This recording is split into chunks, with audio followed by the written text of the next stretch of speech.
What's up, guys? MB Boxing, and today I'm going to be taking a look at the WBC, WBA, IBF, and WBO heavyweight rankings. As of this date, April 27th, only the IBF and WBA have been updated, and I don't think there's going to be any more updates from the WBO or WBC based on the pandemic, where obviously there won't be some fights for a significant amount of time. Well, to just get into the video, starting out at the WBC, World Boxing Council, they have as their world champion Tyson Fury, who also is the Ring Magazine champion, knocking out Deontay Wilder, as most of you guys know, on February 22nd. And their interim world champion is Dillian Whyte from the UK. Dillian Whyte's an excellent fighter. He's definitely in my top 5 heavyweights currently. His chin isn't so great, but he's still a good fighter. And he's still got a huge power in his right hand. Actually, in both hands, he's got great power. And he won that belt versus Oscar Rivas in July of 2019 by decision. But he was on PEDs for that fight. But I'm not sure why he still has that belt, as he was stripped of that belt for a significant amount of time. Then they gave it back to him. I don't really know. So, moving on, recently decrowned WBC champion Deontay Wilder, sitting at number 1, since he's just lost the WBC belt in February 22nd, as I said before. And I could just see that spot there. I think that's a fine spot, as he's the former world champion. But just looking down from here, the WBC, their rankings don't look that bad. Besides maybe Ajit Kabayel, because he's been inactive for a while. But he was supposed to fight on March 28th, but that fight was canceled because of the pandemic. And, adding to the rankings, I believe they recently added Derek Chisora, and I believe they moved Filip Hrgovic up in the rankings as well, and Oscar Rivas. And as you can see right here, fighters right here like Oscar Rivas, Luis Ortiz, and Andy Ruiz are all coming off of losses, but they're still high. Number 3, number 4, number 5.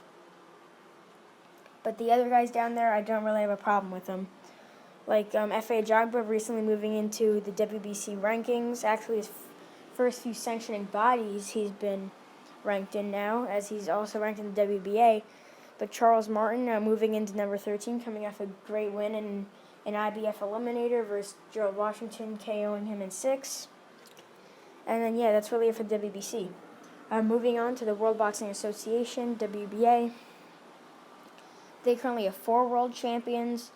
The Super World Champion is Anthony Joshua, who won via unanimous decision back in December to regain his titles against Andy Ruiz Jr.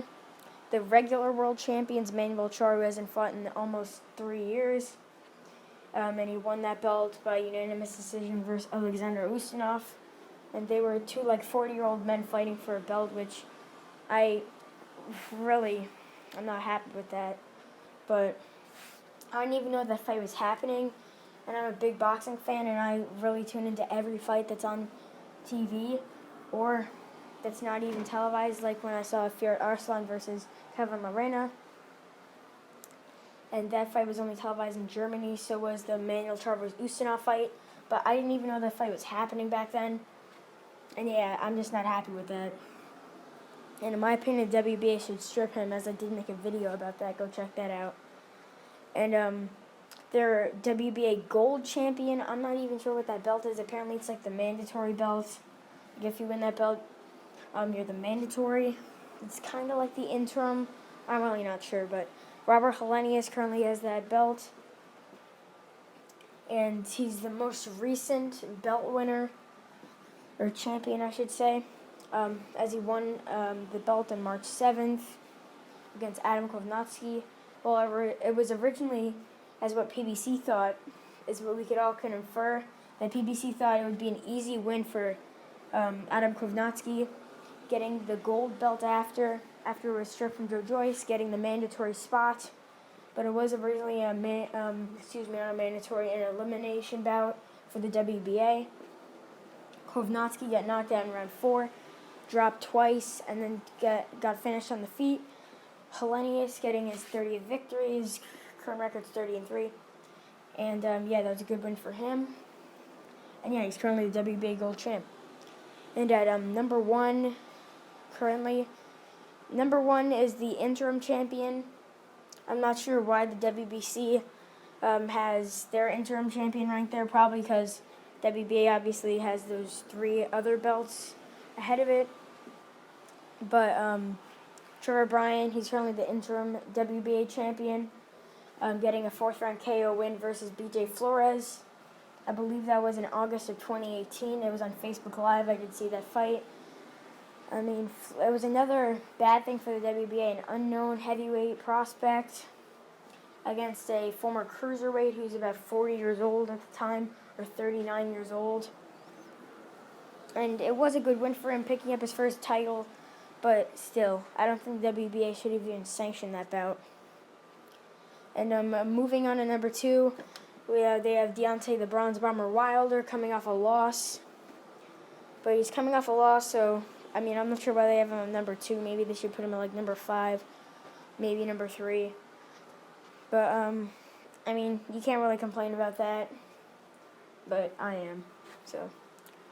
Well, moving on at number 3, I have Alexander Usyk. Well, they have Alexander Usyk, and currently I'm on a Boxing Scene checking out their rankings. They're a great website, and they update their rankings actively. So Alexander Usyk, I don't really see why he's number 3. I know they got to move up the champions in that division to a high spot in the new division they're in. But overall, he hasn't really shown anything in the heavyweight division that would bring something good. Like against Chaz Witherspoon, he came out with a huge swollen eye. I mean, it wasn't really a huge swollen eye. It was really on the under eye, sort of like a black eye. And I mean, he was getting touched up by the 40-year-old veteran who really was a journeyman at that point. I mean, his record was decent, but he was like 38 years old coming in to the fight on like 3 or 4 days' notice, I believe it was. And moving on to the spots number 4, 5, and 6, again, like the WBC, they're all guys coming off losses. Luis Ortiz losing to Deontay Wilder, Andy Ruiz losing a decision to Joshua, and Adam Kownacki getting knocked out by Robert Hellenius. And he still has a strong spot in the WBA after being number 4, and he took Hellenius' spot at number 6. And moving on to number 7 and 8, 2 guys that just fought in December, Povetkin and Hunter. They're both excellent fighters. I thought Povetkin won that fight, but it was still a very, very close fight. And it really could have gone either way, depending on the way you wanted to watch the fight. I sort of saw Povetkin's aggression. In my opinion, Hunter was aggressive earlier on, going out there and in the first 4 seconds of the round, I believe, he stunned Povetkin with a huge right hand. But in my opinion, Hunter got the first 2 rounds, and Povetkin took over the whole middle of the fight, and then Hunter won the end of the fight, hurting Povetkin. But overall, it was a great fight, and you should go check it out. And at number 9, they have Derek War Chisora, 32-9. I mean, he's at the brink of a contender and a journeyman. At one point, he was losing a lot of fights. He has 9 defeats to his credit. He's lost to notable names like Hellenius, Dillian White, and he's coming off good wins against Artur Spilka, David Price, and he's also got a loss for Tyson Fury and David Hay. All good fighters he's lost to. He hasn't really lost to any bad fighter. But he has a good chin, although he's been knocked out a few times, but it really takes a huge punch to knock out Chisora. As he did get knocked out cold against Dillian White, but as I said, he had excellent power, does Dillian White, and he could have been on PEDs during that fight. And moving on, number 10, Kubrat Pulev. I guess that's a fine spot, not really going to talk too much about it. Oh yeah, and also Chisora does have a loss to Kubrat Pulev by decision. I forgot to mention that. And I'm going back into Pulev. I think he's fine there because, I mean, The most notable name he's beat was either Hughie Fury or Derek Chisora. Otherwise, Pulev hasn't really beat anybody, and he's like 40 years old. So he really needs to get that title shot soon, as this pandemic's really not helping him in his cause, because he was supposed to fight Joshua on June 20th. But he was originally supposed to fight him 2 years ago, as most of you know. But then he pulled out of that fight. So who knows? If the fight happens, he could pull out and lose his final title shot, I believe that would be, and lose his mandatory spot to Charles Martin. And moving on to the final spots in the WBA, it's number 11, 12, 13, 14, 15. All guys who are really don't have a lot of wins. Like, their wins are in the teens. They're either undefeated as a prospect, or like they are coming off a loss, like Sergey Kuzmin, which I don't really think he should be in there at all, as he's coming off a loss, losing every round to Michael Hunter, who's an excellent fighter in his credit, but I don't think Kuzmin should be in there at all. And most people think he lost to Joey DeWaco, which I also think he did lose to Joey DeWaco, in my opinion. And yeah, they got F.A. Ajagba in there. I'm fine with that. He's coming off a win versus Razvan Kojanu. That's a good win for him. And he's definitely rising up in the ranks. And at number 14, they got Mladen Milias. I saw him fight. People are saying he's a good prospect. In my opinion, he looks terrible. Although he's 12-0 with 12 KOs. I looked up his box rec. All the guys he fought, besides I believe one guy who was like 12-1, all the guys were like 5 wins with like 36 losses, 0-5. They were all guys with more losses than wins. And I saw the fight where he fought a guy who was 12-1. And to my surprise, there was a double knockdown in that fight, so that really doesn't show the guy's chin was good. It doesn't really show, Mladen Milias, his chin is good. So I don't really see why he's even ranked in the WBA, because he hasn't even won a junior title or anything like that. And moving on at number 15, I can't really complain with this spot. I mean, most people are complaining with that. I just got to let it be, because apparently Frezo Kendo has been on there for years, and he won a court case that he has to get a title shot with the WBA, and he's age 40. And I saw in Boxing Square, go check his channel out, that he was talking about how Frezo Kendo wants his title shot as he's nearing 50 years old. I mean, I don't really think he could beat anybody. I think right now he's probably weighing like 300 or so pounds.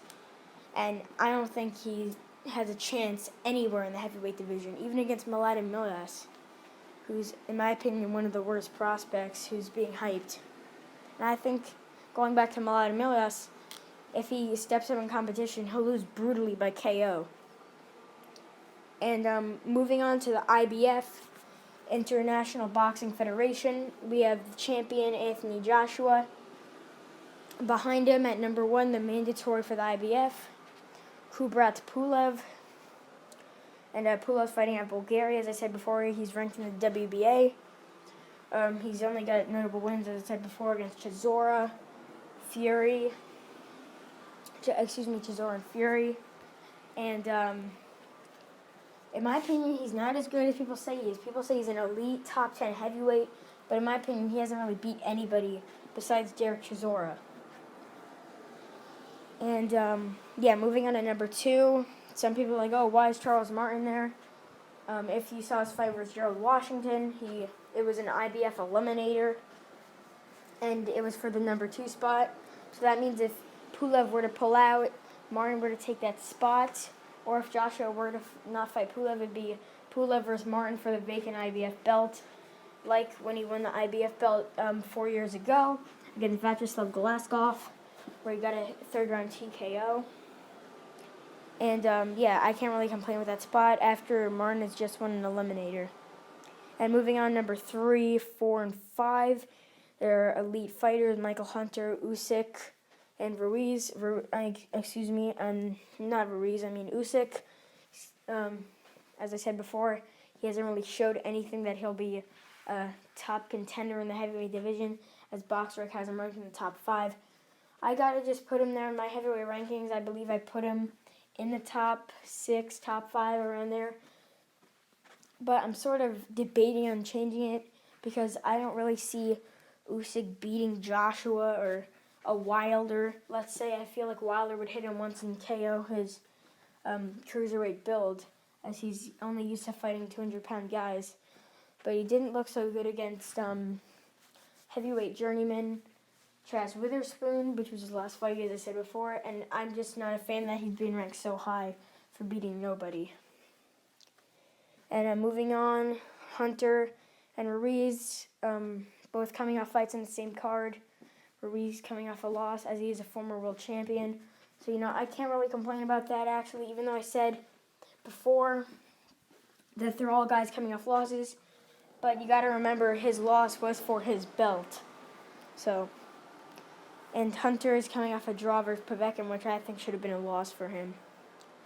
And number 6, 7, and 8, Filip Hrgović. I feel like he did take Robert Helenius' spot as before they added him as a gold champion. That means he is a WBA world champion. They have to take him out of the other sanctioning bodies because he is recognized as a champion. But Hrgović now has that spot. I don't really see why, because the only guy he's beat was... he has beat a lot of good guys in his earlier fights, but he's coming off a win versus Eric Molina, which is definitely his career highlight.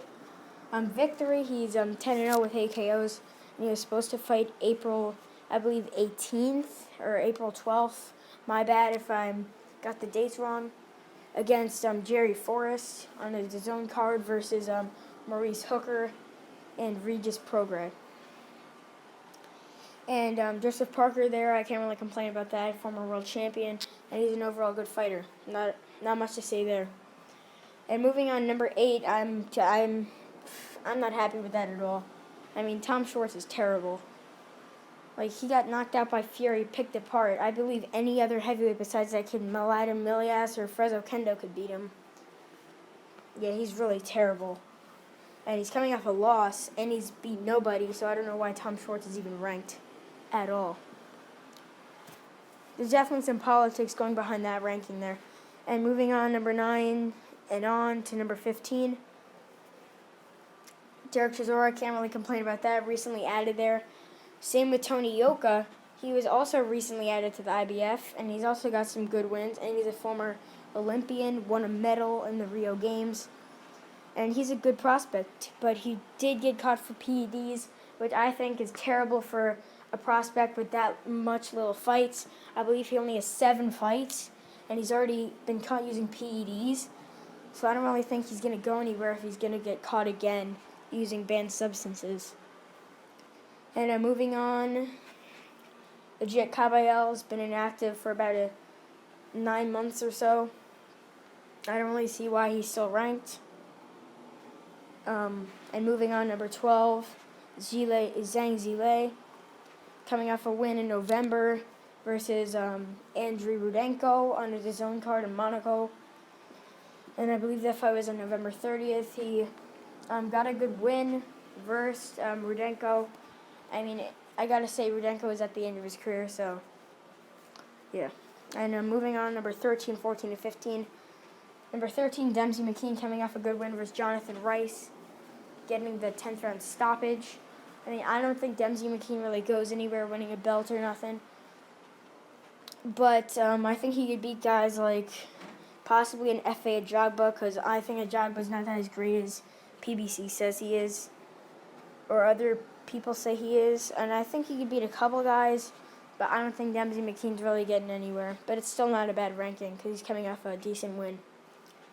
And number 14 in the IBF is Yulain Fa Jr., Junior Fa's brother. And I can't really say much about him. I'm not sure if he won like an IBF Pan-Pacific title. I'm not sure. I'm going to have to check that later on. But I know he's undefeated, and I'm not sure what's his skill set or what's his best punches or anything. So I'm just going to leave him there. And moving on, number 15, final spot in the IBF, Otto Wallin, who's coming off a loss in September to Tyson Fury by decision, and he put up a great fight. I definitely think he's a good fighter after that performance versus Tyson Fury, and I do think he'd be a threat for a lot of guys that are ranked in the top 20, top 15 maybe. But he showed that he's a good fighter after that Fury fight. And moving on to the final organization, the World Boxing Organization, and it is the WBO. At number one, the world champion, my bad, is Anthony Joshua, winning his belt versus Andy Ruiz. Number one, they have Usyk. As I said before, I can't really see why they have Usyk that high. I know he's a former champion at cruiserweight. They got to bump up the undisputed champion and got to rank him high in all the other sanctioning bodies. But I'm just not a fan of Usyk being that high for fighting a bum, as I'll say. Number two, Joseph Parker, former WBO champ. I can't argue with that. He is a good fighter. He has been getting called out by number 11 ranked Frank Sanchez. I do think Sanchez could possibly win that fight. I'm not joking. I feel like Sanchez could outbox Parker, as he's been seeming to slow down. As against Shondell Winters, he was getting hit by a 6'2", 200-pound journeyman, and he did get hit pretty good. So I feel like if he gets hit with a guy with more power like Sanchez or with more skill, he could get dropped or possibly lose the decision. But no complaints with that spot. Number 3, 4, and 5, Dubois, Pulev, Ruiz, no complaints with that. I'm just going to leave him at that. Number 6, Junior Fa. You may say, who's Junior Fa? Why is he ranked so high? But I know why, as he is a WBO, I believe, Pan-Pacific champion, as he's from New Zealand. And he's, I believe, wanting to fight Joseph Parker. And I feel like Parker would obliterate him, as I don't think too much highly of Junior Fa. Number 7, Michael Hunter. It's a good spot. Number 8, Evgeny Romanov. I believe he was the WBO International Champion, or some other WBO regional belt. Derek Chisora. It's a good spot for him. He's coming off good wins. Zhilei Zhang, I believe, in his fight versus Rudenko, it was for a minor WBO belt, so no complaints there. Number 11, Frank Sanchez. He's the NABO champion. No complaints there, again, as he is a regional world champion, so you got to leave it there. Number 12, Joe Joyce. I'm a little lenient here because Joe Joyce, he's a good fighter. He's definitely got one of the best resumes for a prospect, but it's not really a bad ranking for him. Tom Schwartz, as I said in the IBF, he should be out of the rankings, all the rankings in general. I definitely think there's boxing politics there, which put him in that spot, number 13 in the WBO, and number 8 in the IBF. Moving on, number 14, Dempsey McKean. He's, I believe, the WBO Australian champion, something like that. But I do know against Johnny Rice, he did successfully defend his WBO regional belt. So, no complaints there. And number 15, at last, Filip Perkovic. I believe he should be higher in the WBO. But there's really no complaints with just having him ranked in the WBO. So overall, in my opinion, I believe the WBO did have the best rankings. Second, probably the IBF. And then third, WBC. And finally, the WBA. Because WBA and WBC, I mean, compare the WBA to the WBC. The WBA has terrible rankings, putting some guys in there that don't even have regional belts or couldn't even beat somebody that's well known in their resume, while the WBC does have top-ranked guys there. So, yeah, that's really it. I'm going to be boxing. That was my review of the 4 sanctioning bodies, WBC, WBA, IBF, and WBO rankings on boxing.com. Go check them out. They have great rankings, and they update it frequently. Thanks for watching, and I'll see you guys later.